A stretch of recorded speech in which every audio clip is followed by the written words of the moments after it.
জাতীয় ভোক্তা অধিকারের কর্মকর্তা আব্দুল জব্বার আর নেই, তার উপর করা হয়েছে নির্মম এক হামলা। কারা করলো এই হামলা, যারা করছে তারা এখন কোথায়? দর্শক, গোপন ভিডিওতে ফাঁস হয়ে গিয়েছে সবকিছু। এই মানুষটাকে চিনে না এমন কোন লোক বাংলাদেশে পাওয়া যাবে না। এটা সেই মানুষ যে কিনা হাসিনার ছায়াতলে থেকেও দুর্নীতির বিরুদ্ধে কাজ করে গিয়েছে প্রতিনিয়ত। আর সেই মানুষের উপর কি কারণে, কোন উদ্দেশ্যে হামলাটা করা হয়েছে, যারা এই হামলা করছে তাদের মুখোশ উন্মোচন করব এই ভিডিওতে। এরকম একটা সৎ দুর্নীতিমুক্ত মানুষের উপর হামলা করার পিছনের উদ্দেশ্যটা কি? দর্শক, হামলার কারণ এখন মিডিয়াতেই প্রকাশ করা হয়নি, যেটা কিনা এই ভিডিওতে প্রকাশ করব।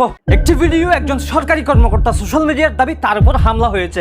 লাখ লাখ মানুষ দেখলো, শেয়ার করলো, বিশ্বাস করলো। কিন্তু কিছু একটা গোপন রহস্য লুকিয়েছিল এই ভিডিওতে। দেখা গেল একজন ব্যক্তি, যিনি দাবি করা হচ্ছে ভোক্তা অধিকার সংস্থার কর্মকর্তা আব্দুল জব্বার মন্ডল, এবং তাকে সরাসরি মারধর করা হচ্ছে।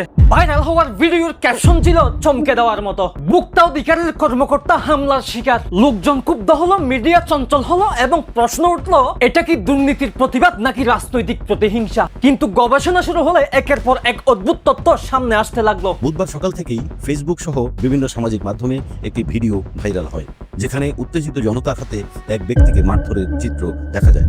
ভিডিওতে আক্রান্ত ব্যক্তির পরিচয় নিশ্চিত না হওয়া সত্ত্বেও অনেকেই দাবি করেন সেটি ভোক্তা অধিদপ্তরের আলোচিত কর্মকর্তা আব্দুল জব্বার মন্ডল। একাধিক ফেসবুক ব্যবহারকারী ভিডিওতে শেয়ার করে লেখেন, ভোক্তার জব্বার মন্ডলকে গণপিটুনি। বিষয়টি নিয়ে বিভ্রান্তি ছড়াতে শুরু করলে ভোক্তা অধিদপ্তরের verified Facebook page conscious consumers society থেকে তাৎক্ষণিকভাবে একটি পোস্ট দেওয়া হয়। সেখানে বলা হয়, সবার দৃষ্টি আকর্ষণ, ভোক্তার আব্দুল জব্বার মন্ডলকে হেনস্থার ভিডিওটি ভুয়া। দয়া করে বিভ্রান্তি ছড়াবেন না, গুজব শেয়ার করা থেকে বিরত থাকুন। এ নিয়ে ব্যক্তিগত প্রতিক্রিয়া জানিয়েছেন মোহাম্মদ আব্দুল জব্বার মন্ডল। নিজের ফেসবুক স্ট্যাটাসে তিনি লিখেছেন, সম্প্রতি সামাজিক যোগাযোগ মাধ্যমে আমার নাম ব্যবহার করে একটি ভিডিও ছড়িয়ে পড়েছে, যা অনাকাঙ্ক্ষিত এবং এটি একটি ফেক নিউজ। এই ভিডিওর সঙ্গে আমার কোনো ধরনের সংশ্লিষ্টতা নেই, আমাকে আপনাদের প্রার্থনায় রাখবেন। উল্লেখ্য, মোহাম্মদ আব্দুল জব্বার মন্ডল দীর্ঘদিন ধরে বাজারে অতিরিক্ত দাম, ভেজাল ও প্রতারণার বিরুদ্ধে অভিযান চালিয়ে আসছেন।